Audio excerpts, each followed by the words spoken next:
And welcome back to another episode of Casey Campbell's Video Cast. Of course, I'm Casey Campbell from Great Lakes Post, and joining me right now is Rutgers baseball coach Steve Owens. Steve, how are you? Good, Casey. Glad to be with you. Well, first off, how are you holding things up down in New Jersey? Well, New Jersey's been pretty tough because we've been hit pretty hard, as you know. Pretty close to New York City, and everything's kind of been tough for quite some time. But personally, our players are fine, and staff and their families. We've been checking in with them as much as possible. So people at work are okay, and we're hoping to put an end to this soon and get back going. Yeah. How was your first? Even though the season was shortened, how was your first year at Rutgers? It was very challenging. Just the from a personal standpoint, the move, buying, selling, relocating your children. Two of my son and my daughter transferred to Rutgers, and then just that whole process was quite difficult. And then getting your staff settled, learning a new school and operating structure, and then saying goodbye to a group of players, and then welcoming an entire new group is a little bit of a tough task. So but all in all, I feel that it went pretty well.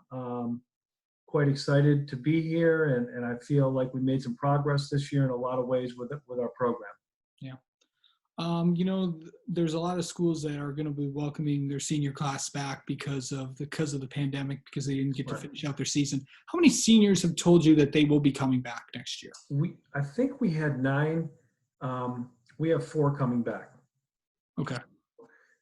We have 3 left-handed pitchers and a middle infielder coming back, and some of the other guys are moving on professionally, getting a job, going on to their adult lives, and we wish them the best for success. But right now, I think we currently have 4 coming back. Kind of went through that process with them, and so we'll have a little bigger squad, as most teams in the country will this year than normal. When you look at how recruiting's changed and all this, how have you adjusted to all the Zoom calls and the phone calls and all that? We had being in year 1 of a program that we needed to, do a lot of recruiting in.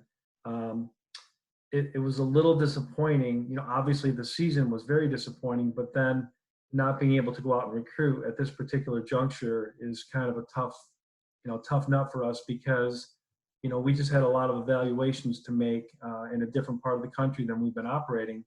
And so there was a ton of kids on our list that we wanted to go watch, because we want to make sure we don't make mistakes and rush to judgment. We want the right kids. So that was a little bit disappointing, but I can say that we're very happy with the class, the 2020 class that we've been able to put together.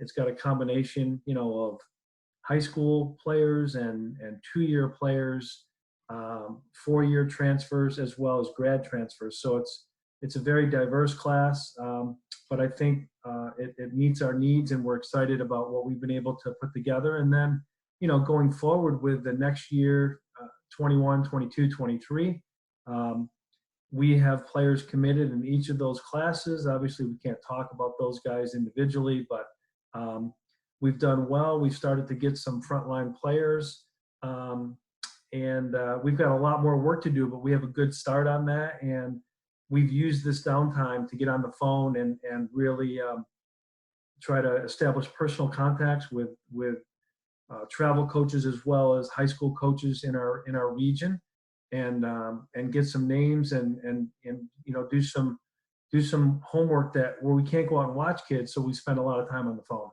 Yeah. And lastly, how is your team doing with all this? The team is doing fine. There was a lot of uncertainty with what was going to happen. We didn't know if we were going to be shut down for just spring break, or if we were going to be shut down for a month. And then, the whole thing with whether guys were going to get their season back and then whether we were going to fund them. And there was just a very tumultuous time. And but I feel we've been able to stay in touch with them through, Zoom or WebEx calls. We haven't been able to communicate with them in about 10 days now because they're the Kara hours are not, you can't have contact right now till our kids are done with finals. And I think that happens at the end of this week. So we've been checking on them, making sure they're okay, telling them to keep in good physical shape, seeing if there's any problems or issues that we can help them with, checking on their families to make sure that they're okay. And then, we've been primary focus is something that we can control is just academic monitoring and just making sure the guys are staying in good shape so that when it is go time, they're ready to get back going, whether it's summer baseball. Right now, it's not looking like summer baseball is going to happen, but, again, maybe in July that something will reopen. All right. Steve, thank you so much for joining us, and good luck out there. All right. Thanks, Casey. I appreciate the time to talk.